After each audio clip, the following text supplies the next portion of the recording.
देखिए, midnight robbery और day light robbery में तो अब ये उस्ताद हो चुके हैं। मुझे सिर्फ ये इसको घटना में नहीं मानता हूँ, ये दुर्घटना है। और इस दुर्घटना का बिगुल तो प्रधानमंत्री जी ने भोपाल में फूंक दिया था। 70,000 करोड़ के घोटाले गिनाए थे एनसीपी के। अब क्या हुआ ना कि पहले लोग टैक्स हेवन ढूंढते थे विदेशों में, अब तो दीनदयाल उपाध्याय मार्ग पे टैक्स हेवन पड़ा हुआ है। आओ सीधे हम मुझ में शामिल हो जाओ। तो प्रधानमंत्री जी की वो बात थी ना, जो विसिल बजाया था उन्होंने कि कोई भ्रष्टाचारी छोड़ा नहीं जाएगा, तो संकेत ये था, निहितार्थ ये था कि हे ईडी, हे सीबीआई, हे आईटी, उन सबको हमारे पास ले आओ। वो धुल जाएंगे, वो स्वच्छ हो जाएंगे, गंगा जी में जाने की भी जरूरत नहीं।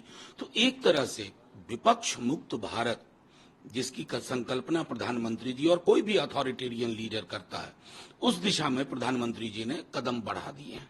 अब वो पॉलिटिकल लड़ाई पॉलिटिकली नहीं लड़ेंगे। अब ये उनकी स्ट्रेटेजी हो गई है कि बढ़िया भाषण दो भ्रष्टाचार पे, और एक हफ्ते के अंदर जिन पर आरोप है उनको बीजेपी में शामिल कराओ, और शामिल ही नहीं कराओ, मंत्री बना दो। तो ये तो अपने आप में एक दस्तावेज है प्रधानमंत्री जी और उनकी कोर टीम की पॉलिटिक्स के बारे में। जयंत पाटिल ने कहा है कि हम लोग फाइल करेंगे डिस्क्वालिफिकेशन पिटीशन। देखिए, जितने भी ऑप्शन अवेलेबल हैं असेंबली के अंदर या लीगल, जाहिर है उनका एक्सरसाइज तो करना ही होगा। अभी तो तलवार लटक रही है एकनाथ शिंदे फैक्शन पे भी, लेकिन उससे लार्जर क्वेश्चन ये है, वो है क्वेश्चन मोरालिटी का, पॉलिटिकल मोरालिटी का। और मैं समझता हूं कि वर्तमान की भाजपा ने पॉलिटिकल मोरालिटी के सवालों को डस्टबिन में डाल दिया। उनके लिए कुछ नहीं, सत्ता चाहिए। सरकार चुराने में माहिर है। विधानसभा में एक सदस्य हो फिर भी सरकार बनेगी। तो जाहिर तौर पे लोकतंत्र का इतना कुरूप और भद्दा मजाक हमने तो कभी नहीं देखा। अजीत पवार कहते हैं कि हम लोग के साथ जितने भी एमएलए एनसीपी के हम लोग के साथ हैं। देखिए, हमने तारीफ भी की नरेंद्र मोदी। देखिए, मैं तो क्या, जाहिर है कि जब पार्टी में जाएंगे तो नरेंद्र मोदी जी की आलोचना करके थोड़े ही जाएंगे। वो तो शर्तें पहले तय हो जाती हैं कि आप आओ, मंत्री बनो, उसके बाद प्रेस कॉन्फ्रेंस में क्या बोलना है ये भी भाजपा के हेडक्वार्टर से आया था। उससे एक लाइन आप इधर उधर नहीं बोल सकते। लेकिन जैसा उद्धव जी के केस में मैंने कहा था कि आप विधायक सांसद ले जा सकते हो, पार्टी नहीं ले जा पाओगे। मैं आज आपके समक्ष कह रहा हूं कि आप शरद पवार जी की पार्टी के विधायक ले जा सकते हो, सांसद ले जा सकते हो, शरद पवार जी की पार्टी को नहीं ले जाओगे।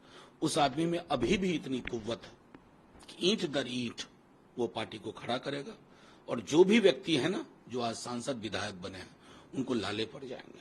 छगन भुजबल कहते हैं कि पवार साहब ने कुछ दिन पहले ही कहा था कि नरेंद्र मोदी प्रधानमंत्री बन जाएंगे, और पॉजिटिव जेस्चर में कहा था। देखिए, अब वो उन्होंने कहा था या ये गढ़ हैं इनको। सवाल ये नहीं कि नरेंद्र मोदी जी प्रधानमंत्री बन रहे हैं अगली बार या नहीं। सवाल ये है कि क्या राजनीति का यही चेहरा होगा कि जहां आप एक सिंबल पे चुन के आते हैं और अचानक से एक बड़े डर के आगे आप अपने सिंबल पे चुने हुए आप अपनी जनता का अपमान करते हैं। ये ज्यादा महत्वपूर्ण है बनिस्पत इसके कि प्रधानमंत्री जी तिबारा जीतते हैं या नहीं, क्योंकि कई बार होता है कि किसी की जीत में देश की हार भी हो जाती है। टीएमसी के एमपी हैं सुब्रत रॉय, उन्होंने कहा है कि don't want opposition to have impact. TMC alone is capable to fighting parliamentary election in Bengal and we do not need opposition unity। देखिए, इस तरह की कई चीजें होंगी, कई बयान आएंगे अलग अलग हलकों से।